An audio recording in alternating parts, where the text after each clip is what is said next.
Welcome into the REKAP Rush Hour for Monday. It's November 25th. I'm David Kaplan. It's brought to you by our great partners at the Chicagoland and Northwest Indiana Chevy dealers. They are the official truck partner of the Chicago Bears. Bears back to work, short week. Tee it up with the unbelievably good Detroit Lions in Detroit on Thanksgiving Day, 11:30 to kick. And don't forget, as soon as that game goes final, I'll be sitting right here giving you a recap of that game. Right now, the Lions, a 10.5-point favorite over our beloved Chicago Bears. After having a field goal blocked for the second consecutive game and a league-high third time this season, Minnesota safety, listen to this, Theo Jackson said Chicago's protection is weak because the linemen leave too much space in their gaps. They give up, quote, a lot of penetration in that area. So once you see that on film, that they constantly give up a rush there, that's where we're going to attack. Coach Eberflus, you might want to check out what this guy is saying.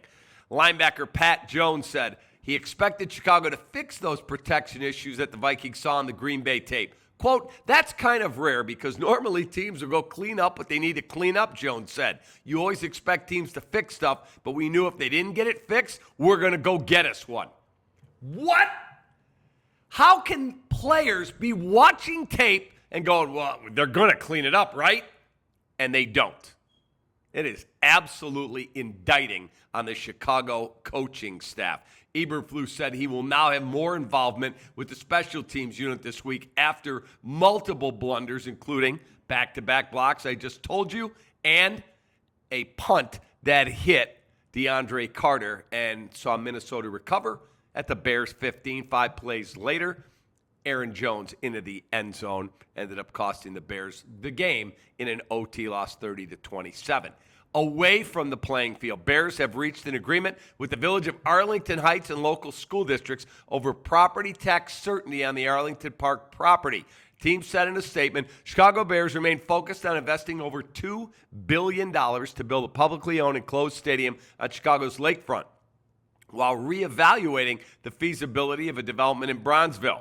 That being said, we remain significant landowners in Arlington Heights, and establishing a framework for potential future development planning, financing, and property tax certainty has been a priority since the land was purchased.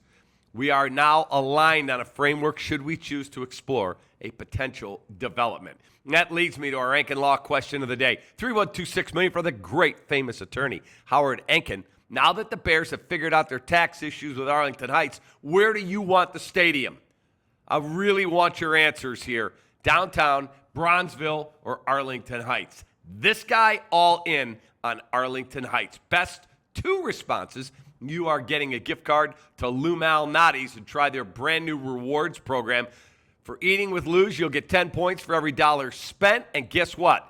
If you sign up, you get a free personal deep or small thin pizza with a $10 purchase. How great is that for a sign-up offer? Jets are retaining the 33rd team. Check them out, a group of former coaches and executives to support them on research for their upcoming GM and head coaching searches.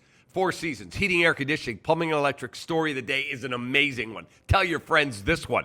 Former Bears wide receiver Velus Jones' old playbook and call sheets from his time with the Bears was found in a backpack he donated at a Chicago Goodwill outlet. What?